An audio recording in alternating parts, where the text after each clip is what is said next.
नमस्कार दोस्तों, मेरा नाम राहुल है। हम लोग हिंदी विषय पढ़ रहे हैं, जिसके अंतर्गत मैंने आपको पिछला चैप्टर संधि कंप्लीट कराया है। उसी श्रेणी में मैंने पिछली क्लास में आपको लगभग 60 या 65 एग्जाम्पल कराए थे। अब इसी श्रेणी में आगे कुछ और एग्जाम्पल करा देता हूं, ताकि संधि विच्छेद वाला जो पोर्शन है वो आपको अच्छे से समझ में आ जाए। चलिए, तो इसी श्रेणी में देखो, सबसे पहले जो हमारा शब्द आता है वो है विद्यार्थी। अब विद्यार्थी शब्द को लेके क्या चर्चाएं होंगी, तो सिंपल सी बात है। देखो, हमें हमेशा क्या करना है, किसी भी मूल शब्द को ऐसे दो शब्दों में तोड़ना होता है जिसके अपने अर्थ होते हैं। जैसे विद्यार्थी शब्द को अगर हम बनाएंगे तो क्या बनेगा, विद्या प्लस अर्थी। विद्या का मतलब आप समझते ही, ये किससे होता है, ज्ञान से। और अर्थी अर्थात उसको रखने वाला, उसका ग्रहण करने वाला क्या कहलाता है, विद्यार्थी। तो यहाँ पे नियम क्या बना कि आ का मेल अ से हुआ, और आ का मेल अगर अ से होता है तो कौन सी संधि बनती है, दीर्घ संधि। ठीक है, चलिए अगला समझते हैं। अगला शब्द है रामायण। अब रामायण शब्द को लेके मैंने आपको पिछली क्लास में बताया था कि दो तीन तरह से शब्द को स्पष्ट किया जा सकता है। पहला, राम धन आयन। तो देखो, आयन शब्द गलत है, अयन शब्द सही है। राम प्लस अयन बनता है रामायण। आप लोगों ने एक व्यंजन संधि में नियम पढ़ा है कि जब जब ए रे र और स इन वर्णों के बाद जब जब न आता है तो न हमेशा ड़ में बदल जाता है। ये नियम पढ़ा है ना मैं व्यंजन संधि में। तो देखो, अब इस शब्द में मैंने आपको पहले भी क्लास में समझाया कि इसमें क्या है, व्यंजन संधि भी है। अब प्रॉब्लम ये है कि लेकिन हम लोग यहाँ पे हमेशा लगाते कौन सी संधि है, तो मैंने आपको समझाया था। देखो, इसमें व्यंजन संधि भी, ठीक है, व्यंजन संधि भी है और स्वर संधि भी है। लेकिन अगर संधि का नाम पूछा जाए तो हमेशा लगाना है स्वर संधि। ठीक है, चलिए अगले सवाल को देख लेते हैं। परमोषध, डबल ओ, मैंने क्या समझाया था, सिंगल मात्रा गुण संधि का उदाहरण है और डबल मात्रा वृद्धि संधि का उदाहरण है। ठीक है ना, तो सिंगल मात्रा है तो गुण संधि लगा दो और डबल मात्रा है तो वृद्धि संधि लगा दो। तो अब बात यह है कि नियम क्या है। तो वृद्धि संधि का नियम है, आ के बाद ए आए तो ए लगाते हैं, ओ आए तो ओ लगाते हैं। अब देखो, परम प्लस औषध या परम प्लस औषध, तो हमारा जवाब हो जाएगा परम प्लस औषध। ठीक है, चलिए आगे बढ़ते हैं। देखो, सेम वही बात, सिंगल शब्द आ जाए, सिंगल मात्रा आ जाए, सॉरी सिंगल मात्रा आ जाए तो क्या लगाना है, गुण संधि। तो यहाँ पे जवाब हमारा क्या हो गया, गुण संधि। सुरेंद्र का संधि विच्छेद अगर हम लगाएं तो क्या बनेगा, सो, समझना। तो सुरेंद्र का संधि विच्छेद अगर लगाएं तो क्या बनेगा, सुर प्लस इंद्र। और आ के बाद ई आए तो ए बनता है। इस आधार पर हमारी संधि हो जाएगी गुण संधि। चलिए अगला, थोड़ा आराम से पढ़ेंगे, जल्दबाजी तो थोड़ी करके चलूंगा ताकि कम समय में मैं आपको ज्यादा एग्जाम्पल पढ़ा सकूं। ठीक है, देखिए, जैसे शब्द है सन्मार्ग। अब सन्मार्ग का संधि विच्छेद तो हमने ये पढ़ा था कि जब जब अर्थात पहले वर्ण के बाद जब जब कोई पंचम वर्ण मिल जाए तो पहला वर्ग हमेशा पंचम वर्ण में बदल जाता है। तो सत या सद प्लस मार्ग, हमारा जवाब हो जाएगा सत प्लस मार्ग अर्थात सन्मार्ग। अगला क्वेश्चन है, समझने का प्रयास करना, अभ्युदय। अभ्युदय शब्द देखो क्या है, जब जब य और व से पहले आधा वर्ण मिले तो वहां हमेशा कौन सी संधि होती है, यड़ संधि। ठीक है, य और व से पहले जब जब कोई आधा वर्ण मिलेगा तो हमेशा वहां पे कौन सी संधि, यड़ संधि। अब हमें क्या करना है, देखो, ए प्लस द नहीं बनेगा, ए प्लस ओ मिलके यू बन जाएगा। विसर्ग है नहीं, विसर्ग है नहीं, तो हमारा जवाब अब प्लस उदय अर्थात अभ्युदय। मैंने क्या समझाया, फिर से समझ लेते हैं। आपको संधि विच्छेद करना ही नहीं होता है, आपको हमेशा संधि का मेल करना है। ए और ओ मिलके यू बन जाएगा, तो हमारा जवाब क्या हो गया, दूसरा वाला एग्जाम्पल हो गया। ठीक है, अब बताओ पवन में क्या है, तो य और व से पहले आधा अक्षर मिले तो यड़ संधि का उदाहरण है। अगर य और व से पहले अ अथवा आ की मात्रा मिले तो अयाद्य संधि का उदाहरण है। तो यहां से समझो कौन सी संधि हो गई, अयाद्य संधि। ठीक है, देखो सीधा सा, बड़ा आ, बड़ी ई, बड़ा उ और ऋ, यहां से संधि विच्छेद हो जाए तो समझ जाना दीर्घ संधि। क्लियर? एक मात्रा वाले गुण, दो मात्रा वाले वृत्त, य और व से पहले आधा अक्षर मिले यड़, और य और व से पहले अ अथवा आ की मात्रा मिले तो मिल जाएगी आपकी अयाद्य संधि। चलिए अब हम बात करते हैं इससे आगे। शब्द है पवित्र। तो देखो समझो, पवित्र तो हमने ये सीखा था, आराम से समझना, कि अगर आप ओ का मेल अ से कराओगे, ओ का मेल अ से कराओगे औ, और ओ का मेल अगर अ से कराओगे तो बनेगा आव। अब देखो आप आओ, अब हमें पावित्र तो बनाना नहीं है, हमें ये वाली बात लगानी है और ये वाली बात लगानी है। तो देखो व पर काय की मात्रा है एक ही, तुम्हारा जवाब हो जाएगा पो प्लस इत्र, पो प्लस इत्र, पो प्लस इत्र, दूसरा वाला, पहला वाला नहीं। ठीक है, आगे की बात पर आते हैं। निगुण। तो निगुण देखो, अगर एक का मेल उससे कराया जाए एड़ संधि बनेगी, ना आधा हो जाता उसमें, है ना। ई का मेल अ से कराया जाए फिर वही बात है, एड़ संधि बनेगी। ई का मेल, तो ई अथवा ई का मेल किसी भी विजातीय स्वर से कराया जाए क्या बनती है, एड़ संधि। और एड़ संधि में हम लोगों ने पढ़ा था कि सामान्यतः य और व से पहले आने वाला वर्ड कैसा होता है, आधा, और यहाँ पे तो क्या है, निर्गुण। तो अब विसर्ग संधि का नियम क्या था कि जब जब विसर्ग से पहले मात्रा अ अथवा आ की मिले तो विसर्ग बदलेगा ओ में, और पहले और बाद में दोनों जगह मात्रा अ अथवा आ की मिले तो भी विसर्ग बदलेगा ओ में। लेकिन अगर विसर्ग से पहले अ अथवा आ की मात्रा न हो, कोई अन्य मात्रा हो, तो विसर्ग हमेशा बदल जाता है र में। सही है। चौथा नियम भी था कि अगर बाद में रा आ जाए तो पहले वाला जो ह्रस्व स्वर होता है वो दीर्घ हो जाता है। अब बताइए, य और व से पहले आधा अक्षर मिले तो हमेशा कौन सी संधि होती है, एड़ संधि। य और व से पहले अ अथवा आ की मात्रा हो तो क्या होती है, य और व से पहले अगर आधा वर्ण मिले तो क्या पढ़ेंगे, एड़ संधि। और अगर य और व से पहले अ अथवा आ की मात्रा मिल गई तो पढ़ लेंगे हम लोग अयादि संधि। सिंपल, मैं समझाता जा रहा हूं, आप समझना। प्रत्येक, देखो प्रत्येक, बताओ इस शब्द पे एक ही तो मात्रा है, कौन सी संधि हो गई, गुण संधि। Very good. अब देखो प्रति प्लस एक, एक को इसे मिलाएंगे तो ई बन जाएगा, दीर्घ संधि बनेगी, गलत जवाब। एक को ए से मिलाएंगे यड़ संधि बनेगी, गलत जवाब। एक को य से मिलाएंगे यड़ संधि, गलत जवाब। ये समझो प्रत। अब देखो यहाँ ऐसे होता तो शायद चांस बन भी सकता था, फिलहाल यहाँ पे नहीं बनेगा। तो अब बात आ जाती है कि प्रत्येक, अच्छा आधा त भी है, तो अगर आधा त है तो इस आधार पर फिर हमें दोबारा देखना पड़ेगा इसको। देखो हाँ, ये तो फिर भी गलत है, प्रति प्लस एक, तो हमारा जवाब हो जाएगा प्रत्येक। ठीक है, तो जैसे आप समझो, मैं हिसाब लगाता जा रहा हूँ, सिंगल मात्रा, समझना मेरी बात, मैंने उसको बीच में रोका नहीं ताकि मैं आपको थोड़ा सा समझा सकूं। सिंगल मात्रा लग रहा है गुण संधि, फिर जब गुण संधि के नियम लगाए कहीं लगा नहीं लगा, नहीं लगा तो अपने आप पहचान हो जाएगी कि गलत हो गया।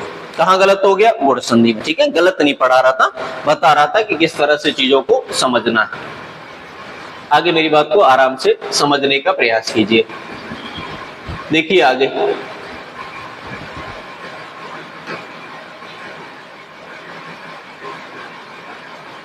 चलिए आगे देखिए, अगला है राजर्षि। देखो राज शब्द होता है या रज शब्द होता है या राज होता है या रा होता है, तो सवाल आएगा कि राज अथवा राजा होता है, राज अथवा राजा होता है। अब देखो रज शब्द ही गलत है, राज विसर्ग संधि है नहीं। यहाँ पे देखो, अब एक नजर में, अभी फाइनल आंसर पे नहीं पहुंचा हूं, ध्यान से समझना।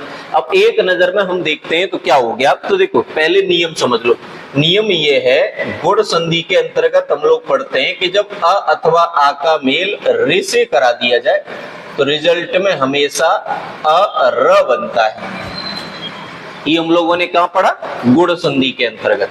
तो अगर गुण संधि के अंतर्गत हम इस नियमावली को पढ़ चुके हैं, जिसका जिक्र मैं अभी आपके सामने कर रहा हूं, तो ऐसी स्थिति में आप खुद से बताइए कि क्या जवाब देंगे। तो देखो, रज प्लस ऋषि, रा कहां से आ जाएगा, गलत। ये देखो, ये गलत। अब रह गए दो, राज प्लस ऋषि और राजह प्लस ऋषि। विसर्ग हमेशा ओ में बदलता है, राजू ऋषि हो जाता, गलत हो जाएगा। तो क्या लगाएंगे, ये। वैसे सामान्यतः अब दो ऑप्शन आ जाए, राज प्लस ऋषि और राजा प्लस ऋषि, तो क्या लगाएंगे, राजा प्लस ऋषि। ठीक है, इन ऑप्शंस में से हम लोग ये वाला चुन लेंगे। यही वजह है कि मैं ऑप्शंस पे ज्यादा ध्यान दे रहा हूँ। अभ्यर्थी, य और व से पहले आधा अक्षर मिले तो हमेशा ये संधि लगाते हैं। वेरी गुड, बिल्कुल सही जवाब आपका। पर्यावरण में कौन सी संधि है, सेम वही बात है। देखो, पर्यावरण, पर्यावरण शब्द का अगर संधि विच्छेद करेंगे तो वह बनेगा परिधन आवरण। पर्यावरण शब्द का संधि विच्छेद अगर किया जाए तो वह बनेगा परिधन आवरण। और यहाँ पे ई का मेल आ से होगा, और ई का मेल जब जब किसी विजातीय स्वर से होता है तो वह हमेशा यड़ संधि बनती है। चलिए अगले उदाहरण पर आते हैं। गिरीश। अब गिरीश शब्द का अगर हम संधि विच्छेद करेंगे तो क्या बनेगा, गिर अर्थात पर्वत प्लस ईस। ठीक है, ये दो अर्थपूर्ण शब्द ढूंढ लिए। तो गिर प्लस ईस मिला के बना गिरीश। ई का मेल ई अथवा ई से हो तो ई बनता है, और ये नियम किसका है, दीर्घ संधि का। चलिए आगे। अत्यंत, देखो अति प्लस आंत, आ दिया है इसलिए गलत है, अत इसलिए गलत है, अत है इसलिए गलत है। तो हमारा जवाब क्या हो गया, अति प्लस अंत। ई का मेल जब किसी विजातीय स्वर से हो तो यह बनता है। इस आधार पर हमारा जवाब हो जाएगा ये। जगदीश, देखो समझना, जगदीश। अब जगदीश शब्द में आप लोगों ने पढ़ा ना पहला ही नियम कि जगत प्लस ईश। अगर हम शब्द मिला के पढ़ें तो क्या बनेगा, जगत प्लस ईश। इससे क्या बनेगा, जगदीश। यानी पहला वर्ण बदल जाता है तीसरे वर्ण में, और ये काय का नियम है, व्यंजन संधि का। इस आधार पर ये व्यंजन संधि हो गया। आगे, निरोग में कौन सी संधि है, तो देखो हम लोगों ने दो नियम पढ़े विसर्ग में। एक, विसर्ग से पहले अ अथवा आ की मात्रा न हो, कोई भी मात्रा हो ये न हो, तो विसर्ग हमेशा बदल जाता है र में। और अगर विसर्ग के बाद में ही र आ जाए तो जो पहले वाला ह्रस्व स्वर होता है वह दीर्घ हो जाता है। अर्थात निरोग का अगर संधि विच्छेद बनाना चाहे तो क्या होगा, नेह प्लस रोग। सही है, और ये काय का उदाहरण हो गया, विसर्ग संधि का उदाहरण हो गया। ठीक है, आगे अगले क्वेश्चन देखो, प्रत्युपकार। फिर वही बात आ जाएगी। देखो, प्रति प्लस पकार गलत है, प्रति प्लस अपकार गलत है, प्रति प्लस उकार गलत है। एक ही जगह सही है क्योंकि शब्दों में ही गलतियां हैं। तो यहाँ पे आप समझ जाएंगे कि ऑप्शन को देखकर हम बड़े आराम से पहचान पा रहे हैं। अगला देखो, सूक्ति का संधि विच्छेद क्या है। देखो, ऊ का मेल उससे हो तो बनता तो ऊ है, ऊ का मेल उससे हो, देखो सूक्ति है, हमें चाहिए सूक्ति, सु प्लस उक्त, और ये गलत। अब रह गए अपने पास दो। ठीक है, दो तो गलत हो गए, अब रह गए दो। अब देखो, सु का मतलब है अच्छा और उक्ति का मतलब है कथन। तो सूक्ति का तात्पर्य हो गया अच्छे कथन से। संधि को हमेशा दो अर्थपूर्ण शब्दों में तोड़ा जाता है जब जब संधि विच्छेद किया जाए शब्द का। तो इस आधार पर हमारा वहां पे वो वाला ऑप्शन हुआ था। अगला है उज्ज्वल। अब देखो, उद प्लस जल, सही है, उद प्लस ज्वल, संभावना तो इसकी भी है। उद प्लस जल, इसकी तो नहीं है। अब दो आ गए, ओ त प्लस ज्वल, ओ द प्लस ज्वल, ओ त प्लस ज्वल या ओ द प्लस ज्वल। अब देखो नियम क्या है, नियम तो भैया ये है कि त या द के बाद जब कभी ज या छ मिलेगा तो हमेशा त या द कोई भी हो किसमें बदल जाएगा, ज में बदल जाएगा। ठीक, अब इस आधार पे देखो, उत प्लस ज्वल तो बनेगा ना उज्ज्वल, और उद प्लस ज्वल बनेगा। तो वैसे तो दोनों ही सही है, लेकिन दोनों में से किसी एक का चुनाव करना हो तो ये करना है। वैसे सामान्यतः दोनों ही प्रकार से संधि मान्य है, ये संधियां दोनों ही रूप में मान्य है, लेकिन इस ऑप्शन में से अगर एक चुनना है तो मैं चौथा चुनने का प्रयास करूंगा। चलिए अब हम बात करते हैं इससे आगे, ठीक है। देखिए आगे समझे आराम से। अब आ जाता है अगला आपका 22 नंबर पे। तो यहां से हम समझने के लिए देखो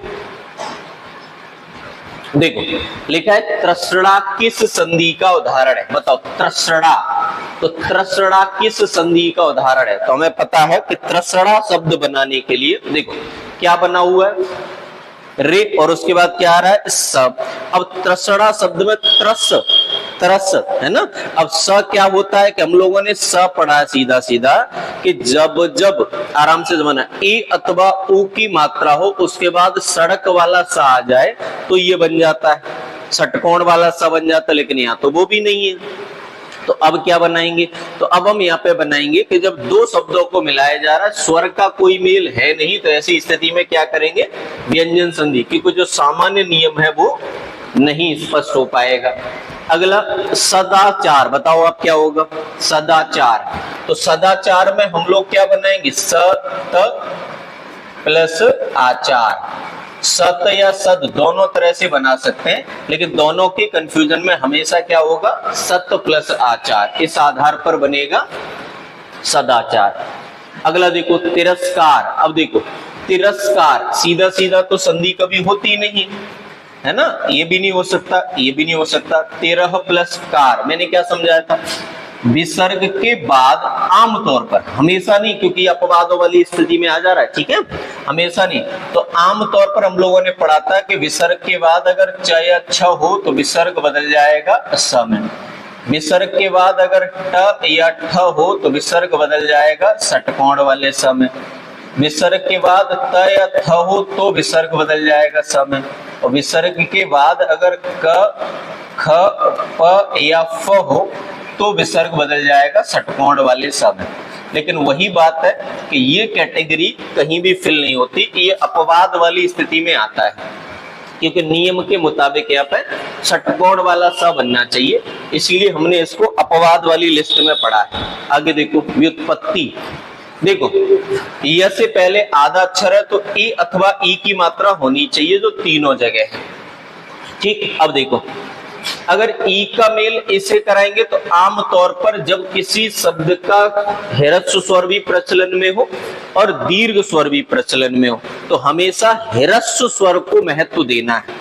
आप समझते जाना, कोई दिक्कत हो बताते जाना, ठीक है। मैं थोड़ा जल्दी इसलिए चल रहा हूँ, देखो जितने ज्यादा सवाल करा लूंगा बढ़िया लगेगा, समझ में अच्छे से आ जाएगा, ठीक है। देखो हाँ, तो क्या हो गया, बी प्लस उत्पत्ति और बी प्लस उत्पत्ति, तो ये तो दोनों देखो लिखने में ये एक जैसे है, अतः दोनों ही सही है, लिखने में ये एक जैसे हुए, टाइपिंग एरर या जो भी रहा हो।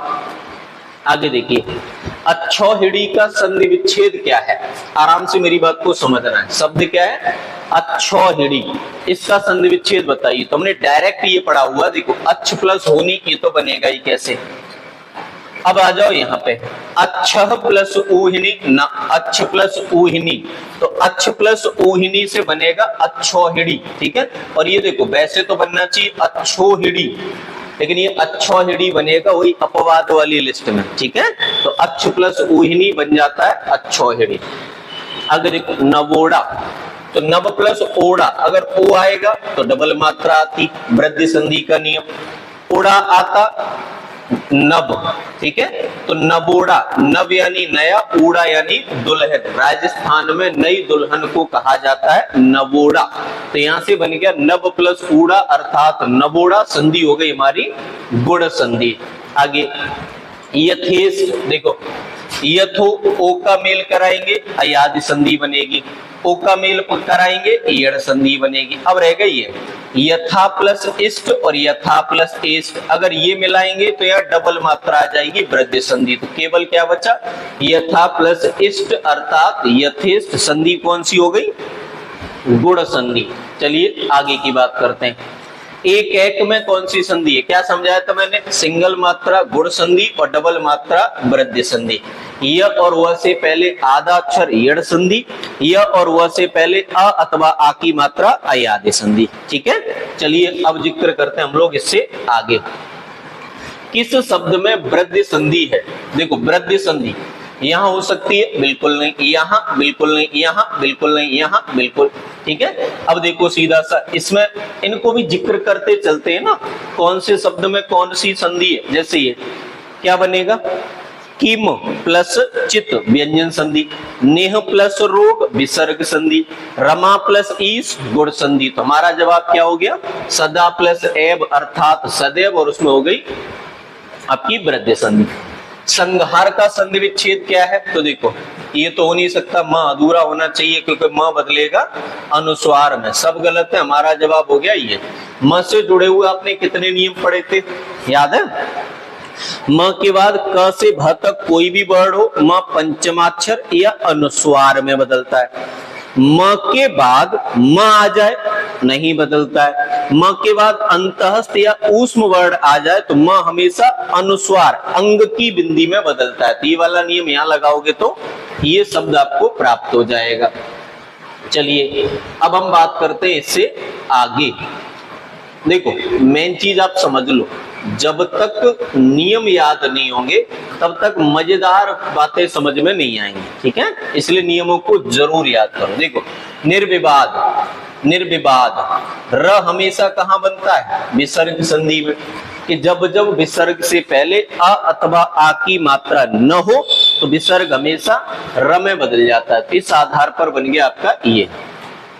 फिर आता है निर्मोह। देखो समझो निर्मोह, अब देखो यहाँ तो पहले ही र लगा हुआ है, ये है हो नहीं सकता, ये है नहीं, क्या है, नेह प्लस मोह, विसर्ग बदलेगा र में, इस आधार पर हमारा जवाब ये हो जाएगा।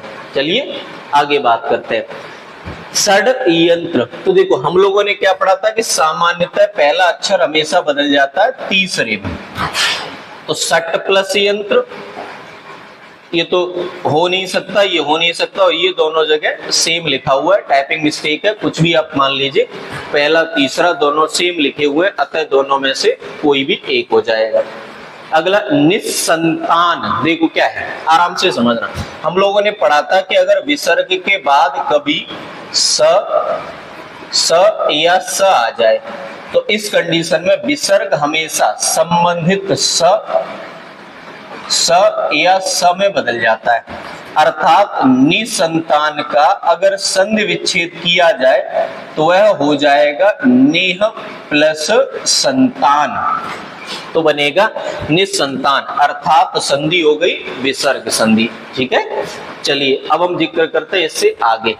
अगला है दुष्कर। देखो फिर वही बात है, दुष्कर के क्या होगा, दोह प्लस कर। मैंने अभी नियम समझाए, विसर्ग के बाद अगर च आए तो सीटी वाला स, तालव्य स, अगर ट आए तो मूर्धन्य स, त आए तो आपका दंत्य स, और अगर क ख प आए तो हमेशा षटकोण वाला स लगाते हैं, अर्थात इसका संधि विच्छेद होगा दोह प्लस कर, जिस आधार पर ये बन जाएगा दुष्कर। चलिए आगे देखो उद्योग, आप समझना बेसिकली ये जो शब्द है ये है क्या, ये शब्द बेसिकली ये है उद्योग।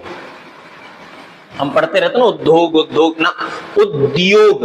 और ये कब बनेगा कि जब आप, हम लोगों ने क्या पढ़ा कि त या द का मेल जब जब हम किसी घोष वर्ण के साथ करते हैं, रटने की जरूरत नहीं, सीधी बात, पहला अक्षर तीसरा, तो त या द बदल जाता है द में।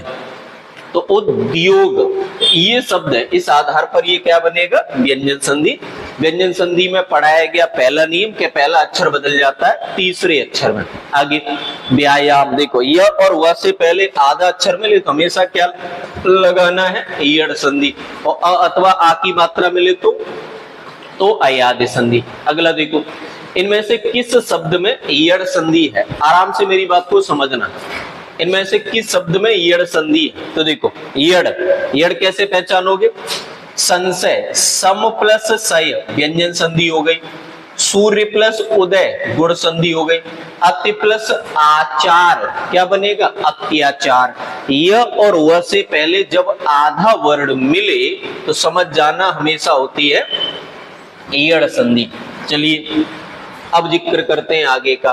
देखो सत्यार्थी, आप बताओ गौर से, सत्य प्लस अर्थी हो सकता है? बिल्कुल नहीं। सत्यार्थी सीधा सीधा जुड़ता नहीं है, ये देखो शब्द ही गलत है, केवल एक ही जगह मिल रहा है। सत्य प्लस अर्थी, विद्या प्लस अर्थी विद्यार्थी, वहां भी दीर्घ संधि है। और सत्य प्लस अर्थी सत्यार्थी, यहां भी कौन सी संधि है? दीर्घ संधि है।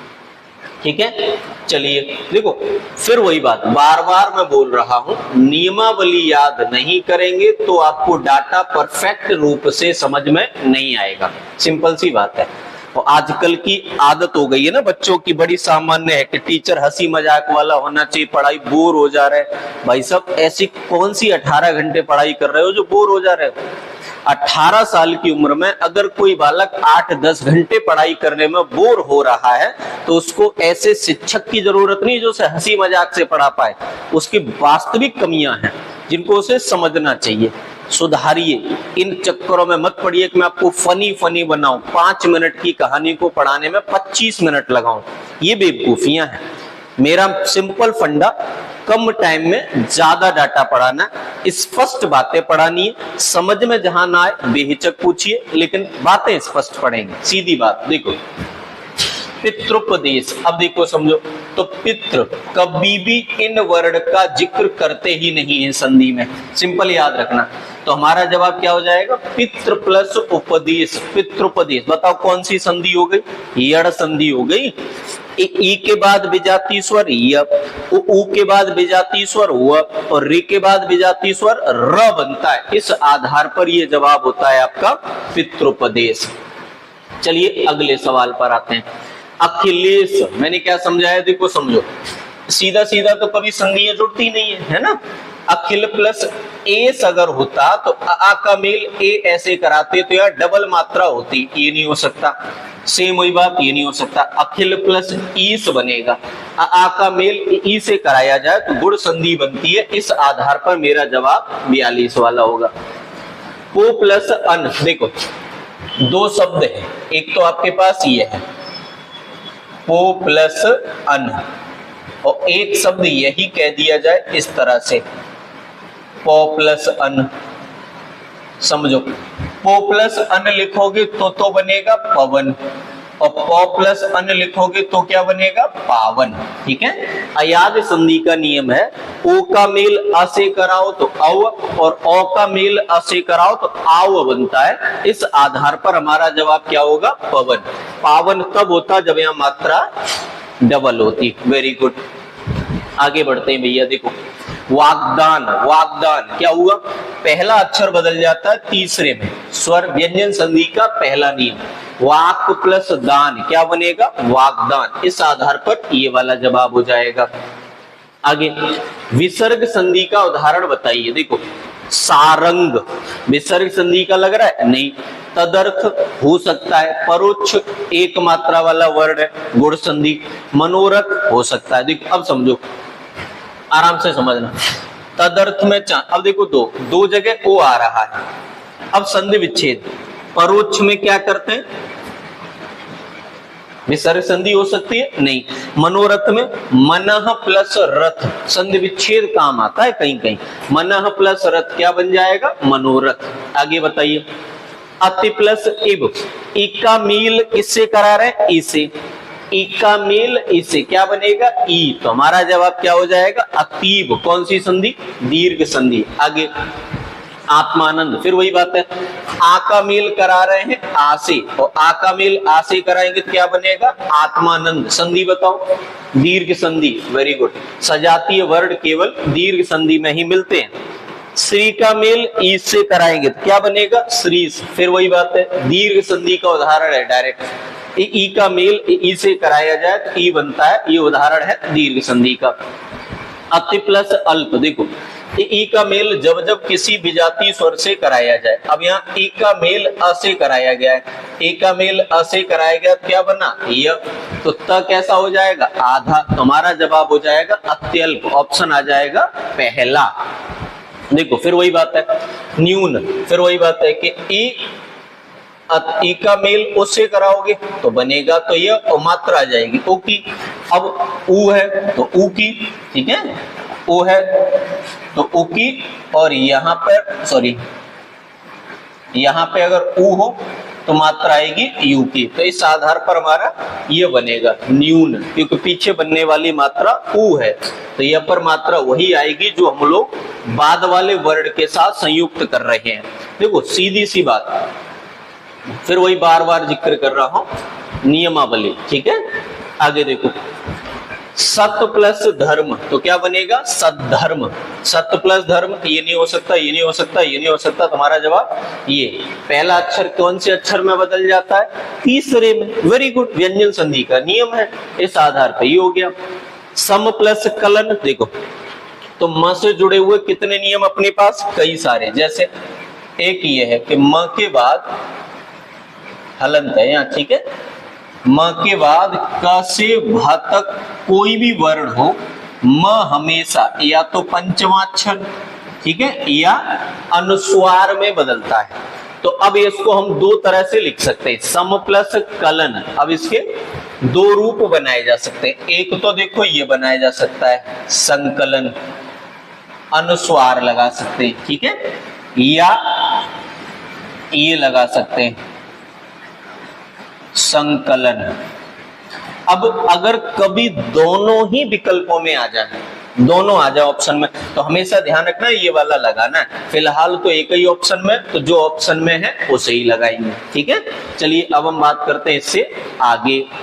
53 देखो तपह प्लस मय, तो विसर्ग संधि का नियम क्या है कि जब जब विसर्ग से पहले अ अथवा आ की मात्रा हो तो विसर्ग हमेशा ओ में बदल जाता है। इस आधार पर हमारा ये जवाब हो जाएगा।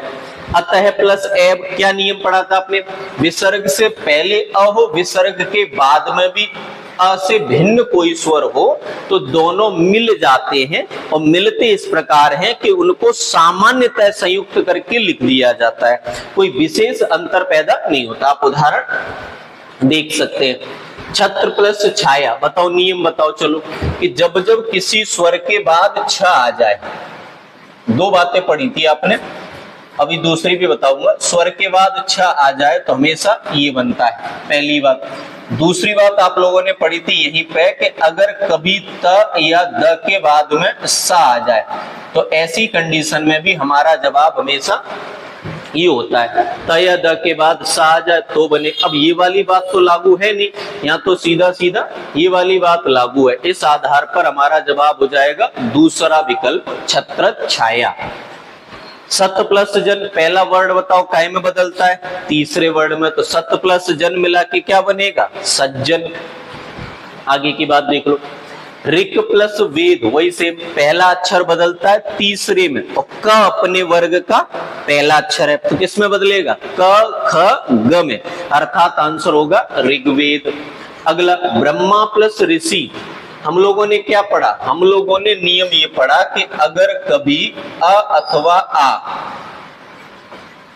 आ का मेल अगर रि से करा दिया जाए तो हमेशा अ र बनता है, हमेशा अ र। तो ब्रह्मा प्लस ऋषि क्या बनेगा ब्रह्मर से, देखो यहाँ पे समझना ब्रह्महर से, ठीक है।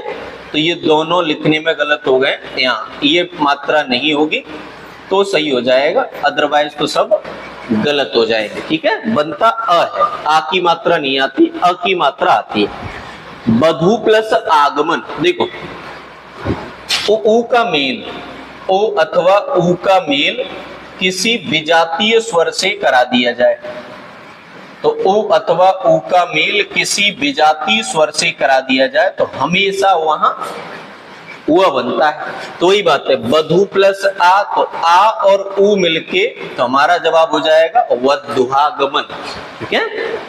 ये वाली बात हो गई। आगे की बात को समझ लो। नदी प्लस ऊर में तो क्या बनेगा, फिर वही बात है देखो, तो नदी तो वैसे तो बनना चाहिए ये नद्यूर में, ऐसे लिखना चाहिए, लेकिन वही बात है, ठीक है। तो नद्यूर में ऊ की मात्रा ही लिखते हम लोग, इस तरह की आकृति है द और य को मिला के। अच्छा, पढ़ते से में ये ध्यान रखना है, इसको क्या पढ़ना है नद्यूर में, और इसको भी नद्धूर में नहीं, जो बचपन में पढ़ते आए। विद्युत होता है, विद्युत नहीं होता, विद्युत, ठीक है। विद्यालय, विद्यालय नहीं, विद्यालय, द की ध्वनि आनी चाहिए, द की ध्वनि, ध की नहीं, ठीक है।